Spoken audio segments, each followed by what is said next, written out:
Well, let's have a look first at the Motorcycle TT Superbike Challenge. This was designed to be Britain's premier big bike championship, and so it's proved in the 3 rounds we've had so far. But there are so many demands on the riders, and so a certain amount of restricted money these days in the sport, that they can't always be at 2 places at once. So consequently, although we've got a good field here, there are quite a few distinguished riders who aren't here.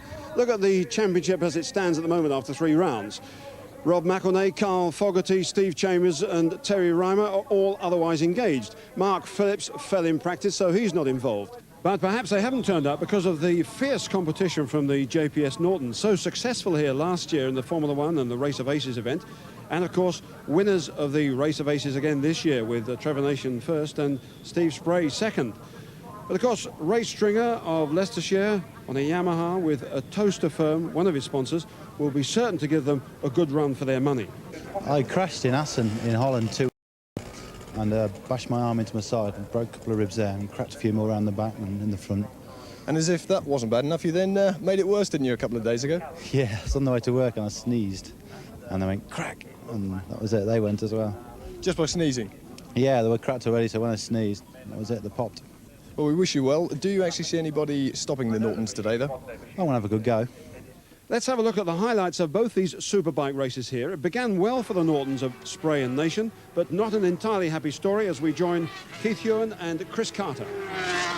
So, Steve Spray out in front, Trevor Nation, one time a resident down in the Salisbury, Wiltshire, Hampshire area, now living, I think, near Rugby, so he's moving up to the home of the Norton racing team.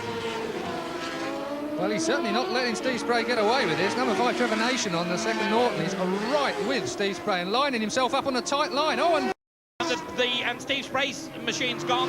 You saw his hand pop in the air, and he was going wide. Trevor Nation saw the gap, and the gap was because his teammate is in trouble, and Steve Spray parks it against the fence, and he will not be a happy camper.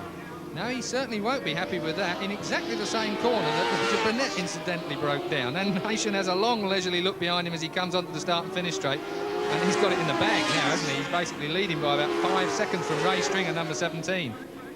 And from there, Trevor Nation went on to take the maximum 10 points, which put him on top of the Superbike Challenge table, 3 ahead of Rob McElnay and 6 in front of Carl Fogarty, both of whom, as you know, weren't competing here.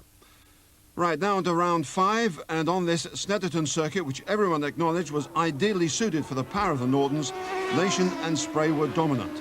With Trevor Nation taking the lead, the only real pressure was on Steve Spray, having developed a misfire on his second bike and fighting off the challenge of race on a Yamaha. I'll tell you what, Steve Spray's actually got to have a small lapse of concentration, and maybe Ray is just really waiting till the last lap. He's matured a lot, hasn't he, Ray Stringer, as a rider? Ray Stringer matured from the middle of last year. I didn't really hold out much hope for him maturing into the kind of racer that he is now, but in the middle of last year he absolutely came on great guns, and now he's crawling all over the star of the moment, Steve Spray. And of course the time to go past him would be the last lap. I think he's now just keep showing Steve the front wheel, just making him worry a little bit, keeping him looking around to see where Stringer is. Well, he has the obvious advantage of just sitting in the slipstream of Steve Spray, number 20 there, and obviously he's working out exactly where Spray wants to be on the track, and it's up to Spray to defend his position towards the end of this race, which he might find difficult. Trevor Nation, let me remind you, is so far in front he could almost stop for a cup of tea and a sandwich.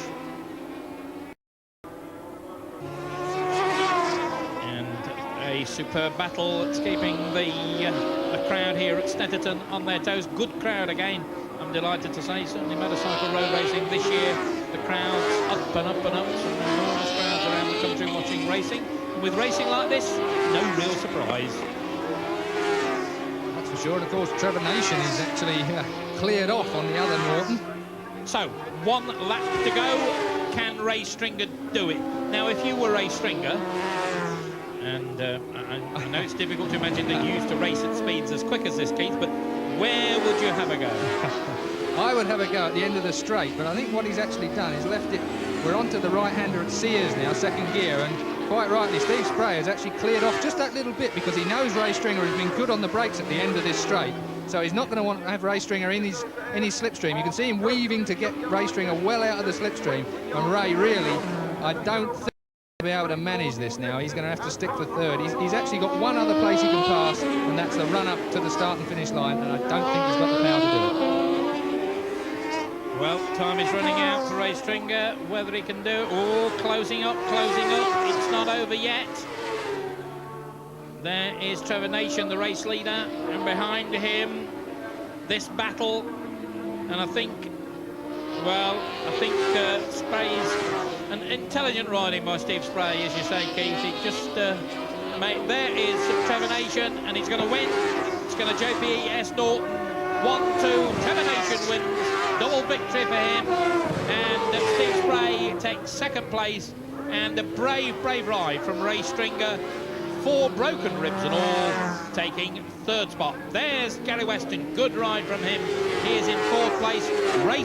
Ray Swan is, I'm doing topographic errors now. Ray Swan in 5th place, and John Reynolds in 6th spot, just ahead of Matt Llewellyn. Well, Trevor, Ray, well done, very impressive. Certainly from you, Trevor, you got in front, and it looked easy, but was it?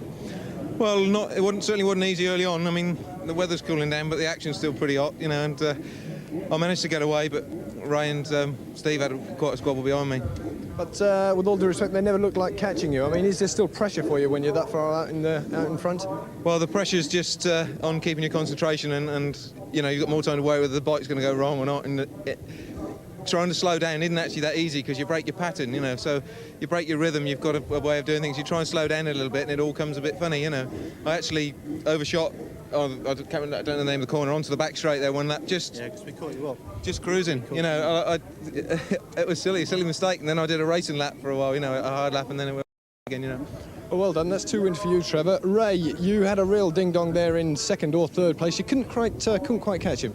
No, Steve had a problem at the start of the race. His bike started slowing down at the end of the straight. And I thought, yes, we might be able to do it here, just stay with him at the end, have a go. But his bike seemed to clear a bit better, and towards the end it was all I could do to hang on to him.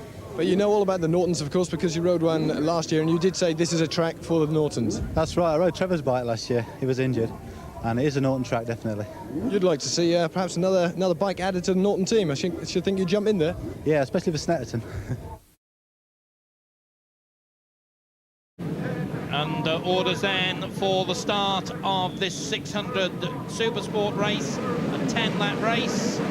And they're all just a little bit edgy, and they're coming off the back row of the grid. Row moves off, and that really was quite a bit of a rough start. Ian Simpson, number 8, hit the front first of all, but it's John Reynolds, number 16, who came through just at the last minute. And this is a race for the brave, Keith. Yeah, it certainly is. And we've got one of the bravest in front, Mark Farmer, number 59, a very, very quick Irishman. Watch out for this man. Mark Farmer in the lead at the moment. John Reynolds in 2nd place, but they're bombing and weaving and chopping and changing behind, and John Reynolds gets the Kawasaki, wound up, getting closer and closer to Mark Farmer.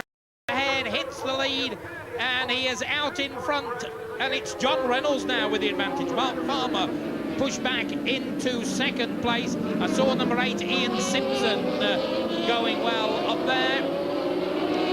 Well, John Reynolds, number 33, that's Steve Ives. Well, 62 having problems there, and that wasn't the best place in the world to have mechanical misfortune. John McDonnell, that's the Scottish boy who did so well up at Knock Hill. Well, Steve Ives trying so hard to get ahead of John Reynolds. It's Reynolds. Oh, and that was Mark Farmer doing the gymnastics. A backward somersault followed by a belly flop there, I think, Keith. Well, very nearly. Let's hope he doesn't land on his face next time he does. There's a bottom gear corner. And a faller there. That's Brett Wood, number 19. Well, Brett Wood, that's very sad. A faller. That's okay. Oh, and Ives again having to go level with Reynolds. Now he's in front, but Reynolds has got the better line. Let's hope this manoeuvre doesn't end in tears. Oh, John no, Reynolds. over the front. Closing the door there, my friend. If you want to get in front, you've got to go through me. So Steve Ives now with the advantage. John Reynolds, and Borley's back with him again. Oh, and Reynolds went through. Steve Ives left a gap, and John Reynolds Reynolds was through like a rabbit through the door, really, wasn't he? And Ives has got it. No, he's not. Reynolds won't. Pushes him onto the dirt. Well, who said John Reynolds was a nice, quiet fella? Well, this is definitely, I would say, number 20, Phil Borley, is best placed for when picking up the pieces when these two disappear on the dirt, and at this rate, they're going to do that. Well, this is a superb battle out in front. Reynolds with a slight advantage, but got a glimpse back there of number 15, Jason Emmet. There he is. He's got ahead of Ian Simpson now. Now, Jason Emmet is a man, I must confess, I've not seen race very much, Keith, because he's a local Brands and Snetterton specialist. But this boy, they say, is going to be good. He's up now into 4th place. He's chasing that group, and you've got to be no mug to get ahead of Ian Simpson and company. That's right, and these bikes are fairly evenly matched, and Jason only qualified down in 9th place, so he's improving on his practice times considerably. There's Phil Borley, number 20. And Reynolds, again, he daren't look over his shoulder. You can hear that motorcycle behind. He knows the opposition. And Jason Emmet really beginning to make quite a charge. He's closing on him. Whether he can get... oh, dear. It's... Ives was looking for the outside line around the outside of Coram there. If ever there was a difficult way to pass somebody, that was it. A brave man, Steve Ives. Well, he's brave because... we'll just pause for a moment because the scrap behind he's getting fairly frantic as well.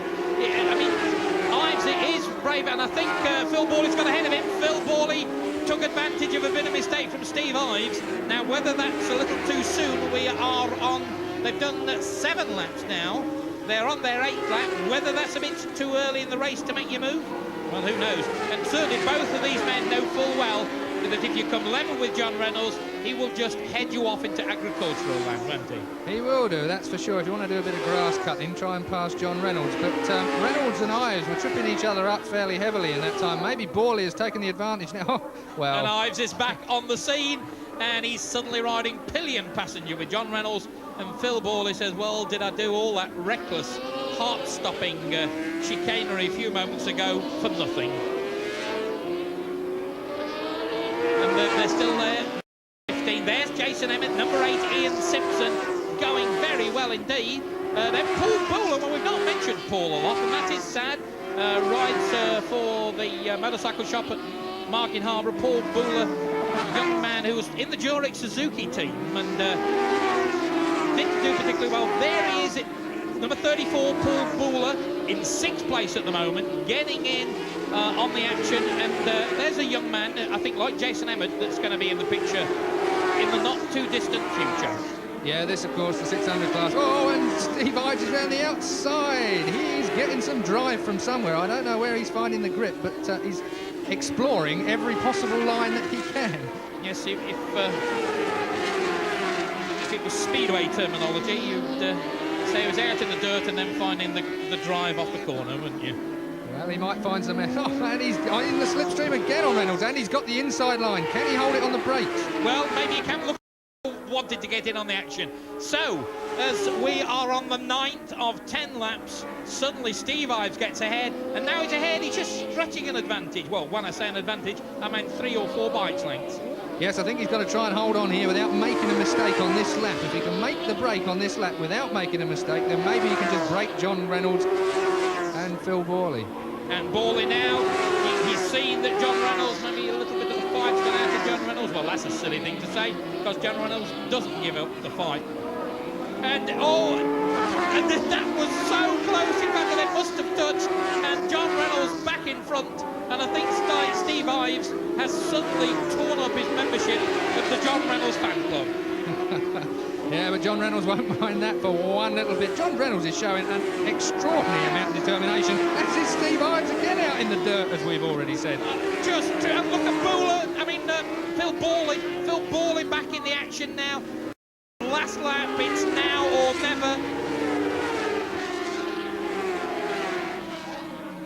And a tremendous charge, less than half a lap to go, and it's Reynolds chasing.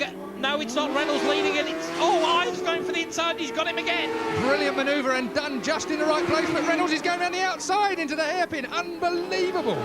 Oh, and Phil Borley's got him as well. Poor old Steve Ives. His mind was blown then when John Reynolds did that remarkable overtaking manoeuvre, and Phil Borley went through as well. But Borley now a victim of the Steve Ives overtaking machine, and they're coming up to a corner, the last corner where there's been an incident, so the yellow flags are out, and that really will be so sad because it's going to put paid to Phil Borley's challenge. It's going to finish John Reynolds. It's going to win it. Steve Ives must hang on to second place. He does. Reynolds the winner. Steve Ives in second place. Phil Borley in third spot. And that, I think, was Paul Booler coming home in fourth place. Well done to him. And it must have been Jason Emmet, I think, who took a tumble.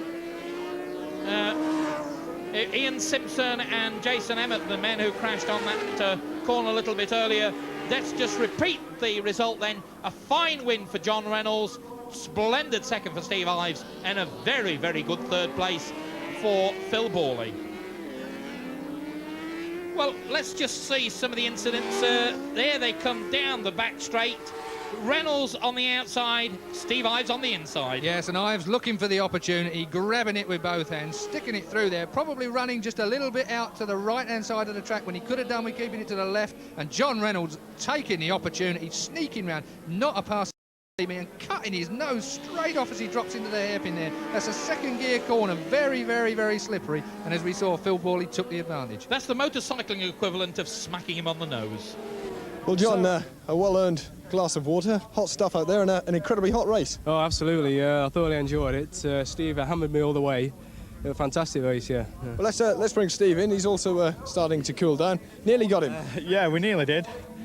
I'm out of puff now, actually. You shouldn't be pedalling. You should be giving it a bit of throttle. Yeah, no, we know that, but it's quite slippy today, and I've always been trying to beat him, but I can't manage it just yet, so maybe in the future we might. Now, just take us through what you remember on the last lap there, because it was all ding-dong stuff. Oh, the last lap was absolutely hectic, yes. I remember Steve overtook me around the back end of the circuit here, and then I saw Phil Borley coming up on the inside of me, and I thought, well, I can't let Phil in, so I overtook Phil, and at the same time managed to block Steve out the next corner. Sorry about that. And I knew for a fact then when I saw the last lap flag that it was all hell let loose, and I just thought, well, I just can't make a mess of this last lap, so I just went flat out, and it worked, luckily enough. But he was hounding me all the way, and I could hear him. Oh dear. Great stuff. Next time, Steve. Yeah, maybe next time, that's all. Well done.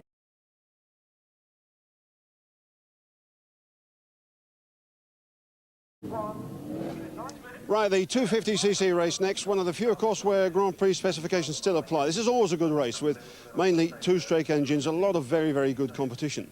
But because this is a reshaped circuit, it's a little bit longer, but it's a good bit slower. New lap records are being set all the time.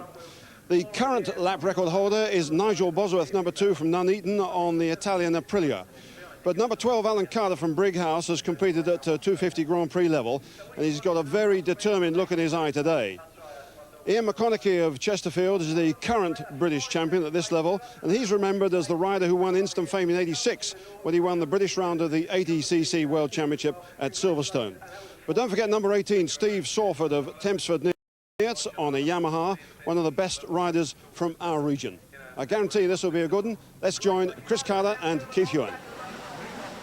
10 laps in this 250cc race, and again a star-studded lineup on the front row of the grid. Ian McConnachie, Ian Newton up there, Nigel Bosworth, Alan Carter on the outside, and it's Carter who made the whole shot. Alan Carter, number 12. Number 2 is Nigel Bosworth up there. 46, Kevin Mitchell slotted through into second place. Well, very class. Equal bikes in theory, but not always equal riders, and there's one better than most. Alan Carter out in front, the Yorkshireman who spent 2 years in America, came back to this country to show what he could do, what he'd learnt stateside, and Kevin Mitchell catching him hand over fist. That Honda not as fast as he would like, and Kevin Mitchell goes to the front of the queue in superb style. Now you know Yamaha, Keith. Yeah, that's for sure. Kevin Mitchell really has got that motorcycle organised. Alan Carter's bike seems just a little bit slow this year. It's looked slow all the time, but Carter is quick in the turns. Watch for Carter. Now, Mitchell's Yamaha, of course, is the one that Neil Mackenzie had at the beginning of the year. Yeah, and it's been a bit of a dog all year long. They've struggled with it. Mackenzie struggled in the first few Grand Prix before he regained a 500 ride, and now he's passed it on to Kevin Mitchell. And Carter back in front as they come round to complete the second lap. Bosworth is in third place. Number 23, Ian Newton, in fourth place. Well, it looks as though it's going to be a Carter and Kevin Mitchell battle. And Nigel Bosworth lost out a place there to Ian Newton. Newton's up to third. Bozzy has dropped down a place. Then Rob Orme, who didn't particularly qualify well in practice, he's moved up after a poor start. Behind him is Ian McConnachie on the Claycross Kawasaki machine, and Alan Carter and Kevin Mitchell in front. And look at the pace of this Yamaha. Well, it may not be very quick Grand Prix-wise, but it's quicker than that Honda. Well, that's for sure. That is amazing, because everybody's been complaining about this Yamaha being so slow. That's Mackenzie when he rode it beforehand, and Mitchell afterwards in the Grand Prix. But we can see in domestic racing, that Yamaha is more than a match for anything in England. Well, Mitchell got in front before, and Alan Carter pulled him back and hauled him back in. Look at Ian Newton on the charge. Bosworth, then Robert Orme, and, well, what a rider Alan Carter is he lost yards and yards on pace, but he's right back up with Kevin Mitchell. This is the end of the second lap. Mitchell with Alan Carter tucked in behind, and he's got to stay with him. He's got to stay in his slipstream, hasn't he? Otherwise he'll be lost forever. Yes, major forces slipstreaming here at Snetterton with these long, fast straights. Alan Carter will try and tuck himself in within 5 or 10 yards at the back of Kevin Mitchell's motorcycle to be towed along the straight. He's really got to get the accelerator going out onto the straight. Now back to second gear, turning right onto the Revit straight, accelerating as hard as you can out over the white line into the dirty stuff. Alan Carter's losing the toe. Look, you can see the toe slowly going away. Well, it's pulling away, but Alan Carter's hanging on. The aerodynamic effects, and he's pulled out of the slipstream, and Alan Carter goes back in front. No, he doesn't. Oh dear, dear, dear, brave effort, but Kevin Mitchell is a hard man as well. Well, that's right. Alan Carter's motorcycle is obviously a little bit slower. Had he been on the motorcycle that was of equal performance as Mitchell's, he'd have been right with him. Ian Newton, then Nigel Bosworth, then Rob Orme, then Ian McConnachie, then Steve Sawford in the picture. That's good to see the local boy back with the leaders, though. This is where the scrap is. 2 laps completed, and they're trying so hard. Ian Newton ahead of Nigel Bosworth. Tucked in again, just inches away from the back wheel, and they're not. Oh, and Carter pulls out of the slipstream. Will he have him this time? Yes, he will. He's on the better line, and Kevin Mitchell had no choice but to let the Yorkshireman go. This is Yorkshire versus Lancashire. The original War of the Roses. I fancy Carter as being a little bit sharp when it comes to being on the brakes. His Grand Prix and American style racing has really sharpened him up on that. But look at the speed of the Yamaha down that back Revit straight there. He's able to take full advantage of any slipstreaming effect from Alan Carter, whereas Alan Carter out of the slipstream again and tries to dive under Mitchell on the brakes and does it. Brilliant. Well, let's be fair, Alan Carter is outriding Kevin Mitchell at the moment. Yes, I think that's a fair comment. Kevin Mitchell won't be too pleased to hear you say that, but that is actually a point of fact. It is. Kevin has got a very quick motorcycle. He's a very, very good rider, but Kevin Mitchell is... Oh, and Nigel Bosworth back up into third place ahead of Bozzy and Rob Orme. Really, he's an excellent race. But the fact of the matter is that Kevin Mitchell has the quicker bike, and there Alan Carter merely outbraked him, didn't he, at the end of that straight? Yes, I think that Kevin Mitchell really needs to get his head screwed on a little bit here. He only has to sit behind Carter throughout the whole of this race and then make his move on the last lap with the extra horsepower he's got. If he's sharp and he wants to keep out of trouble, that would be his best plan. 4 laps gone in this 10-lap race, and you can see how those bikes can play. There's number 2, Nigel Bosworth. Well, Bozzy, what a lovely rider he is, a nice guy, but does he make some silly mistakes? He's fallen off on the last lap, I think, of 3 or 4 races this year when either leading or in second place, and you can't keep doing that, can you? No, you can't. Bosworth is obviously one of the most professional, and here goes Mitchell again. Look at this. Can Carter repeat that performance of outbraking Kevin Mitchell at the end of the Revit straight here? Well, Mitchell is on the inside this time, which doesn't give Carter a lot of room. Really, there was just nowhere for Alan Carter to go. But certainly, Kevin Mitchell knows that if he brakes just a fraction of a second too soon, or he leaves a couple of feet extra space, he leaves a gap, that boy, Alan Carter, will go through. There's Ian Newton just storming ahead of Bozzy. Well, Nigel Bosworth, one would have expected to have been up there with the front runners. Bozzy on that Keppel Engineering Aprilia is a very quick rider with a quick motorcycle, but Ian Newton is matching him and besting him at the moment. Yes, I think we've all been used to number 2 Nigel Bosworth being in the front of the 250 racing. 250 racing in England is exceptionally in good health. It's a very, very competitive class. My favourite, as it turns out, of the English 250 class. But Bosworth, we're used to seeing him in front. He's struggling a little bit in this race. He's fallen off a few times. Perhaps he's decided to build back up his confidence rather than fall down. Well, confidence can be dinted after some falls, and it's, I think, a very true thing. Ian Newton there, number 23, he is in 3rd place. In 4th spot at the moment, the man in number 2, those multicoloured leathers of Nigel Bosworth. Behind him is number 6, Rob Orme. But Ian Newton, who this year has been in sensational form on 125s, beginning to get to grips on the 250 now, back with the leaders, and Mitchell looks as though he's stretched an advantage big enough to prevent Alan Carter getting in the slipstream. Well, that's true, but Alan Carter is a wily young fox, we have to say, at his age, but he's going to be sitting there and taking full advantage of following Mitchell round, looking for where Mitchell is quickest and looking to make his manoeuvre on the last lap. I've seen Carter do this before. He might be slightly arrogant, he might be a lot of things that people have him marked up for, but he's a very, very talented motorcycle racer, and we'll be watching for the opportunity. Well, and he's caught him right up again, as you say, Keith. Fastest lap so far, we're talking about the timekeepers, 1:15.1, which is not hanging about. In fact, quicker than Alan Carter's fastest time, and that's the time set by Kevin Mitchell. Now, Mitchell again with a slightly better lead, but Alan Carter, I'm sure, will close it all up. Yes, I think the good thing about 250 Grand Prix style racing is also that the tyres and the motorcycles don't wear out at these very, very short distances. They are going to be going at this kind of pace right at the end of the race. It's not going to be the usual tyre war lottery that we have in some other races. 7 laps gone in this 10-lap race. And we'll try and get you a bit of a rundown a little bit further down there. There's the front 2 men on the left of the screen, number 46, Kevin Mitchell. Used to be called Mad Dog. Well, he's no Mad Dog anymore. Tidied up his riding a lot. 23, that's Ian Newton, 3rd. Number 2, Nigel Bosworth. Number 6, Rob Orme. Ian McConnachie on the Claycross Kawasaki Aprilia. And that's a mouthful if you like. Just ahead of Steve Sawford, I think that is, who's storming along behind him. Yes, I'd have expected Sawford to have been perhaps a little bit further up than that. He's struggling behind McConnachie, who is... Well, back with the leaders, and they're coming round to complete 8 laps.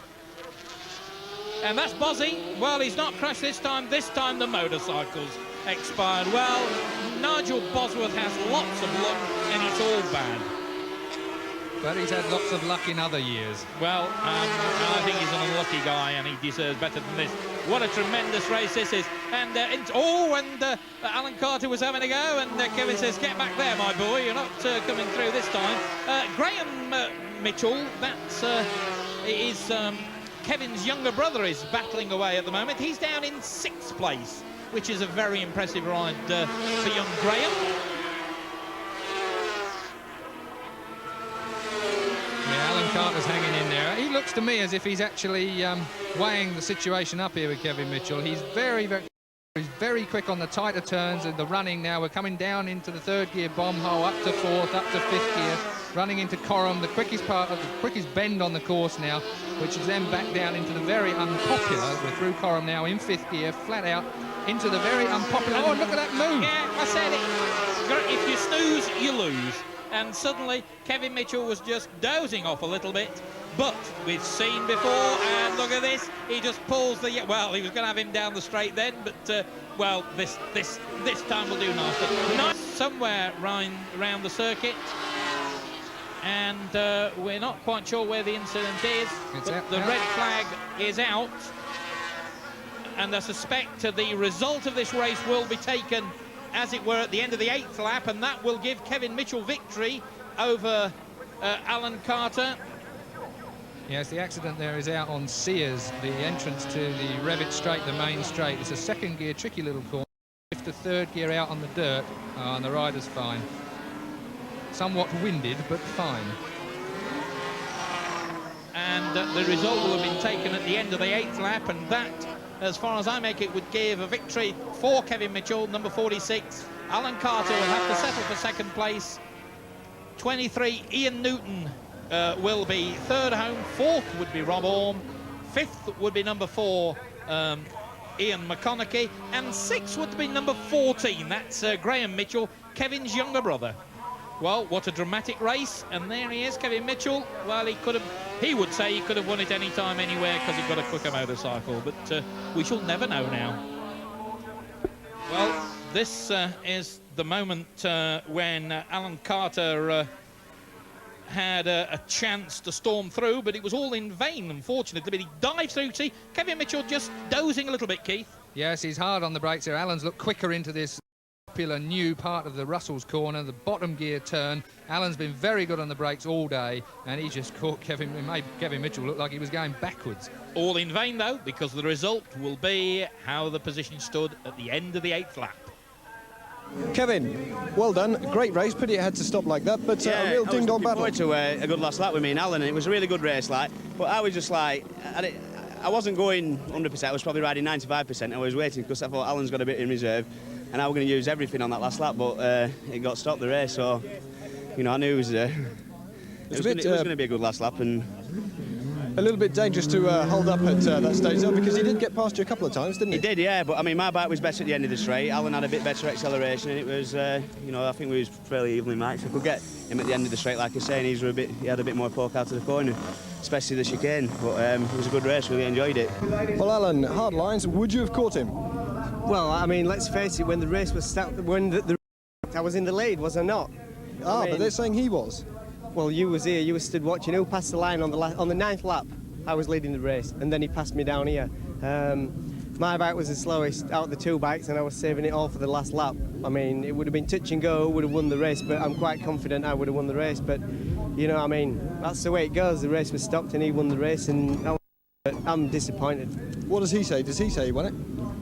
Well, he's like me. He thinks that none of us really won the race. Obviously, they've given it to him and gone back to the 8th lap. I'll have him next time. OK, let's in fact have a look at the end of lap 9. Alan Carter definitely led up the finishing straight, but I think you'll find that Kevin Mitchell turned on the power, just pips him on the line. Not an easy view for the rider, but clearly Mitchell was fractionally ahead.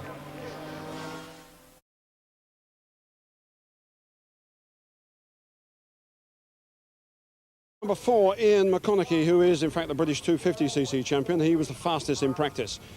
Number 6, Rob Orme from Ilkeston, Derbyshire, is the current 125 champion. And number 23, Ian Newton of Skelmersdale, is the form rider, but he's a bit down the grid here, 13th fastest. Right, let's hear from Keith.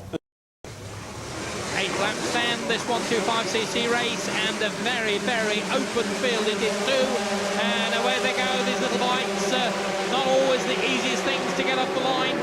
Clutch starts make it easier, but it's not perfect. And Rob Orme hits the front from Ian McConnachie. Rob Orme, fine start there. I think he was down on the second row of the grid, but Rob Orme, the reigning 125cc British champion, Clark Racing Honda, out in front.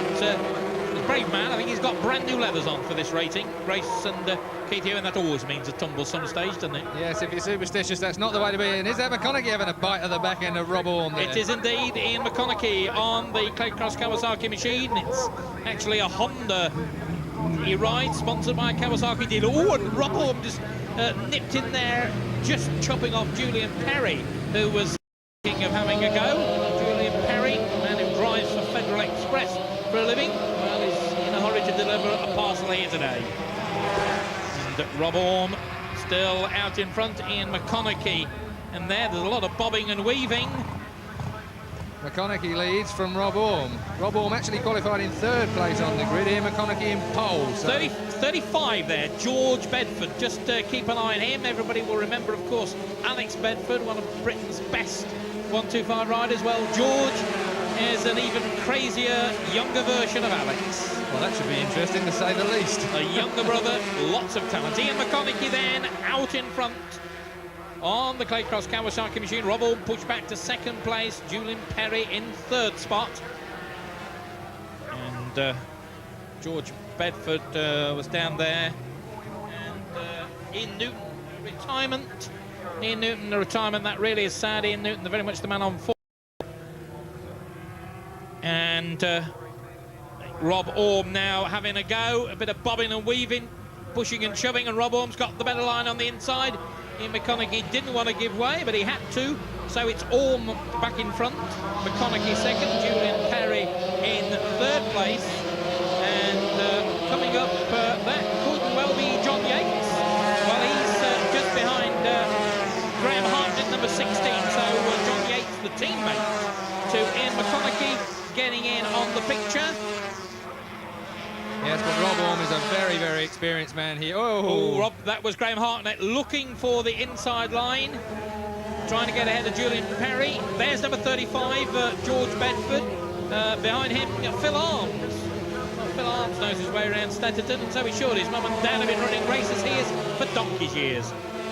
Rob Orme then, out in front now, ahead of Ian McConnachie. Then Julian Perry, Graham Harknett, then John Yates. John Yates, who's this is his first year as a professional racer from Chesterfield. And Yatesy trying to get close to his teammate, Ian McConnachie. 5 riders then, nose to tail, and this 5-way scrap, I think, could go all the way to the checkered flag. Now they're lining up across the circuit. Graham Harknett trying to move up, and in fact loses ground there. McConnachie leads, Rob Orme, and Julian Perry goes through to second place. It's McConnachie, Julian Perry, then Ian McConnachie, then Graham Harknett, and John Yates. Yeah, she saw the slipstreaming down the Revitt straight there. They're pulling about 135 miles an hour on what is the longest straight in England, with the exception of Silverstone. And slipstreaming on these little motorcycles is very, very important. You could be back in third place and be leading by the end of the straight just by getting in the still air behind the rider in front. So Julian Perry in second spot behind McConnachie now. Rob Orme, then Graham Harknett, then John Yates, then George Bedford, and Phil Arms. Rob Orme is actually the current 125 British champion, knows this track like the back of his hand, actually came off in this race last year, so he won't want to repeat that. John Yates has now gone ahead of Graham Harknett, and there was a bit of a gap stretching between the first 3 men and the 4th and 5th men, and I think John Yates now got Martin Bennett doing the tuning on that 125 Honda. Martin Bennett, a talented rider himself.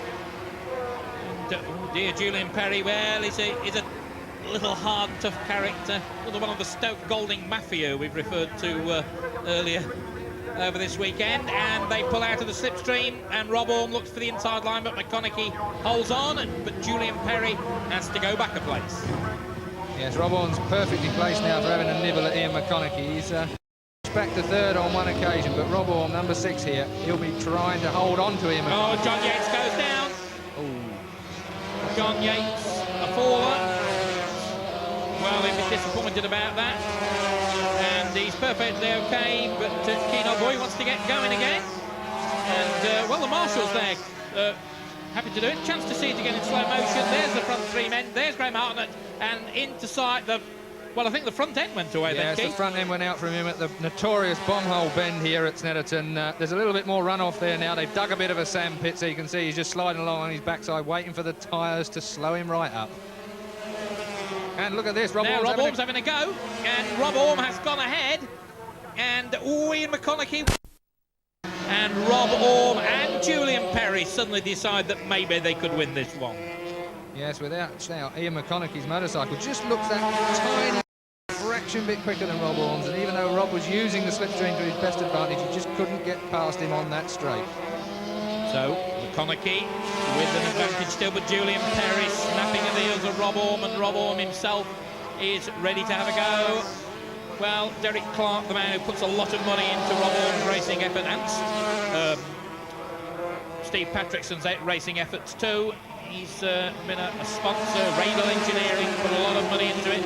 And poor old Graham Harknett, number 16, we saw him just trying to get into the slipstream again, but there he is, pigtail hanging out, blowing in the breeze. He's quite a character, is Graham. Former motorcycle dispatch rider, and thought he'd probably be a bit safer to go racing motorcycles than be a dispatch rider on the road. Yeah, he's probably slowed his pace down so he can race motorcycles. Look at Rob Orme winding up the Radel Engineering Honda, Clark Racing, and he's level, and he's gone ahead of Ian McConnachie. Now, can he hang out? Oh, Rob pushes across, tried to push McConnachie out, but McConnachie was ready for him.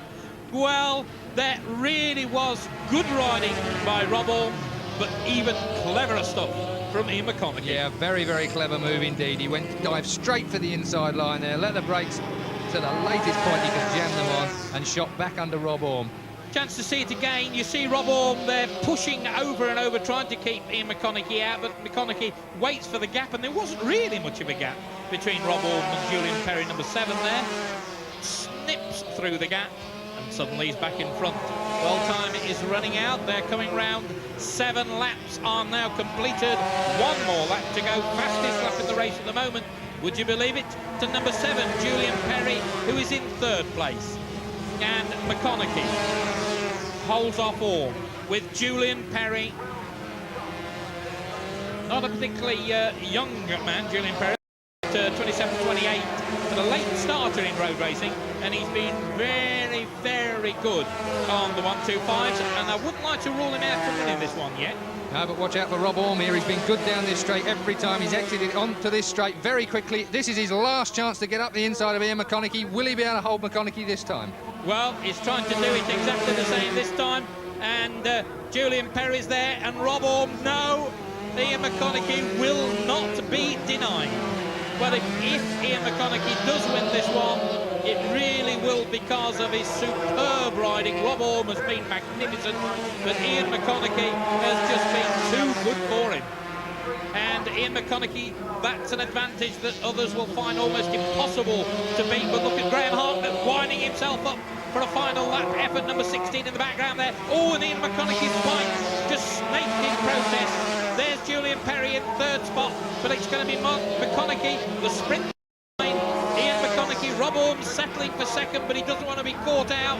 Looks over his shoulder. McConnachie wins this one. Ian McConnachie wins. Rob Orme takes 2nd place. Julian Perry is 3rd, and Graham Harknett is 4th. Well, what a splendid win for Ian McConnachie. So, good one there for Ian McConnachie of Chesterfield, with Rob Orme, the current 125 champion, in 2nd place, and Julian Perry from Hinckley in Leicestershire 3rd. He also picked up the fastest lap, over 86.62 miles an hour. Well, Ian, well done. Led from the front, but you had to keep a close eye on what was happening behind you. Yeah, with 125s, if they slipstream you, I mean, they just pull past you, and when they go past you, it slows your bike down again, so it's very difficult on the 125. Didn't seem to slow you down too much, just going into the chicane over the far side there, where he did get past you. Yeah, he got past me a couple of times, but I knew it's the tactics are when you go past him, you edge across and outbrake him that way, so I sort of got a good idea where he was up to. And you caught him up. It's as easy as that then. Well done.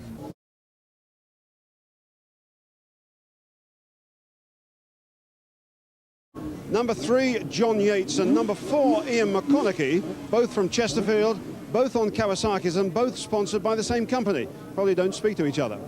The fastest in practice was number 16, Adrian Butcher, also on a Kawasaki. He's from Dover, and he actually works in the Channel Tunnel. So let's see what he's like out in the open air.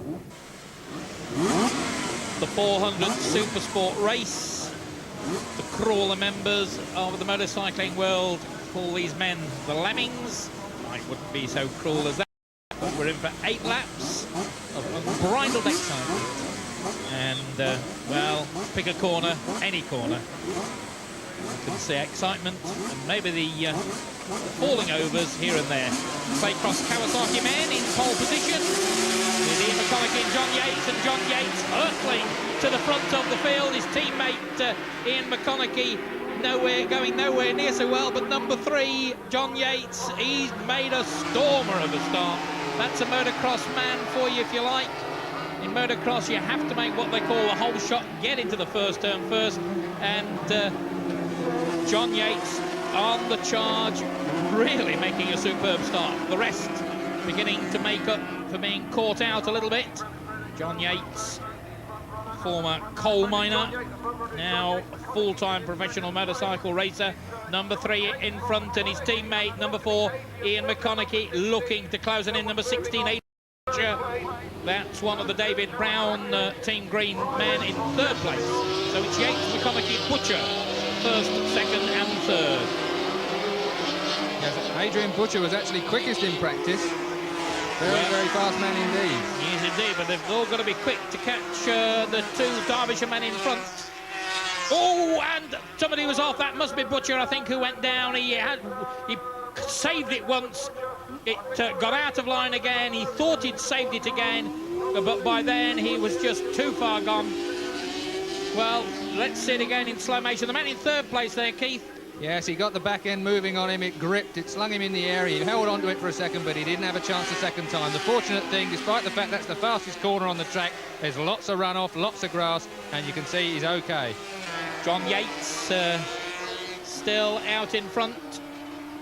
And, well, this will do his confidence a power of good. If John Yates can stay up for a podium place, if he can stay in front, it will really destroy them from the word go, Keith. Yeah, this almost looks a bit subdued as far as the headbangers are concerned from the 400 Supersport race. We've come to expect a bit more fairing bashing than this.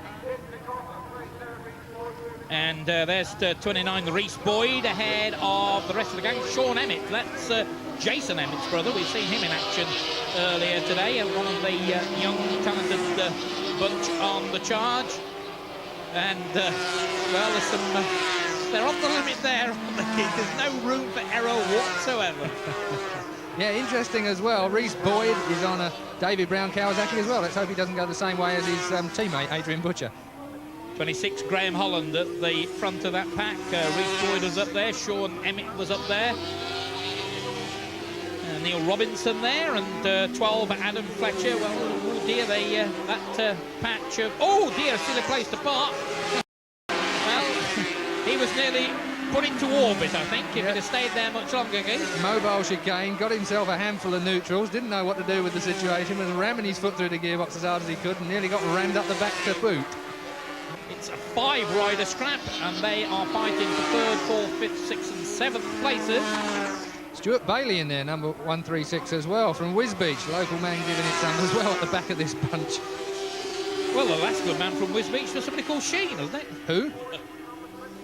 So, number 15, Sean Emmet, with, oh, well, not quite as quick as Rhys Boyd's Kawasaki. I think this is an all-Kawasaki scrap. Most of the quick men in this class using Kawasaki's. And, in fact, it's also a bit of a one-make motorcycle thing, because most of the quick men are on Avens, I think, on this one. Yes, they tend to find the quick... Oh, and he was on the high side of that. It spat him in the air, but he managed to hold like our friend Adrian Butcher earlier. That was a much slower corner and a little bit easier to catch it. Now, it's still... in fact, I think... Well, just... It is the battle's still behind, and I'm just checking. It's difficult to see in the distance whether it is Holland or Rhys Boyd. Graham Holland, as I said, he used to crash an awful lot. He's tidied himself up, good on both 125s and 250s now, and he is chasing the David Brown Kawasaki man, Stewart Bayley, who's... oh, dear, Graham Holland on the inside, and he's not giving Rhys Boyd any room at all, and a hard piece of riding there by Graham Holland. Yes, quite legitimate, though. I mean, he found the gap. Oh, and Rhys Boyd cuts across the front of him. Take that, my man. Well, this is hard stuff, I can assure you. They are all buddies. They're a lot of good friends. This is a class that is relatively cheap. The bottom end of the racing game. This is where you learn to do it, or not, as the case may be. And Rhys Boyd, Banzai Boyd, still there, with just the slender advantage over Graham Holland. Graham Holland, a tighter line. They're going to charge almost side by side down the back straight. Yes, let's hope David Brown doesn't have yet another repair bill coming up. Number 29, Rhys Boyd, is looking slightly raggedy. And, well, it's McConnachie who's just gone ahead of John Yates now. So McConnachie has caught and passed his teammate. No team orders with the Claycross Kawasaki man, I can promise you that as well.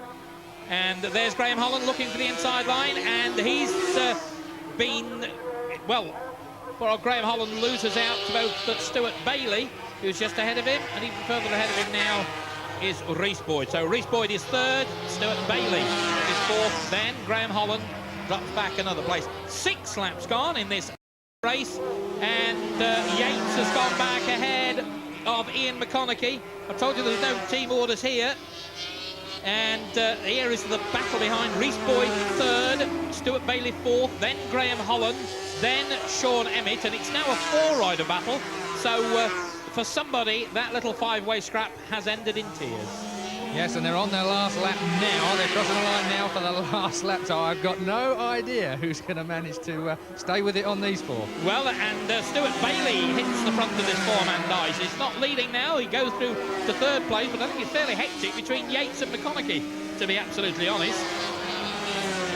Bayley then, having made his moves, goes into third spot. Rhys Boyd is there, Graham Holland behind him, then Sean Emmet. And there we go, and it's McConnachie who's got back ahead of Yates. Now, John Yates has not had a win at major competition for a long, long time, and he will not want to let Ian McConnachie get this one. And he's coming up and looking for the inside line, and McConnachie has the advantage, but John Yates is a brave old boy, and John Yates all over. Do the chicane first. Now it's going to be flat out on the gas, and John Yates is going to win this one. I think McConnachie will pull out of the slipstream, and they're going to go for the line side by side. It's going to be very, very close, and McConnachie did it. Well, Ian McConnachie pleased, and here's the sprint over the line behind Stuart. Bayley takes third place. Rhys Boyd is in fourth spot. Then Sean Emmet. Oh dear, dear, dear. Has Graham Holland done anything disastrous? Well, there he is. I'm afraid I spoke too soon. Poor old Graham Holland has landed on his ear. So, confirmation of a victory for Ian McConnachie, narrowest of wins from teammate John Yates. A replay then. Keith, talk us through this one. Well, he wasn't going to let McConnachie have it, was he? He got a real tight line, got the drive down the inside there. John Yates, a very determined, very skillful piece of manoeuvring on the much more experienced McConnachie. Outdrove him into the tight, tricky, slippery little chicane that's been put in to hinder most of the riders. Absolutely zapped him on that. Brilliant manoeuvre by John Yates there. But McConnachie, as I said, being the experienced man, lined himself up to get the gas on, got on the slipstream of John Yates just here. Really sat with him. John Yates, if he'd had a little bit more experience, perhaps would have weaved to get him out of his slipstream, and McConnachie out-drags him to the line. Brilliant manoeuvre. Well, I think maybe Yates' problem was to have moved over. He should have stayed tight and let McConnachie go wide. But there we are, a great finish to a great race. And this is the moment when Graham Holland, who was battling with the other three four-way dice, battling for third, fourth, fifth and sixth, this is the moment when a few hundred yards of hitting on the motorcycle. The next minute he's thinking, not many clouds in the sky today, Keith. Well, Ian, John, what a great finish. You just pipped him at the post, Ian. Yeah, I passed him up the back straight on the last lap, and I knew I'd just got the edges on him at the end.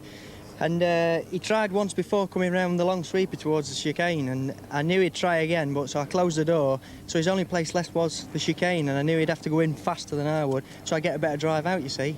I mean, both Claycross Kawasaki bikes are identical, virtually.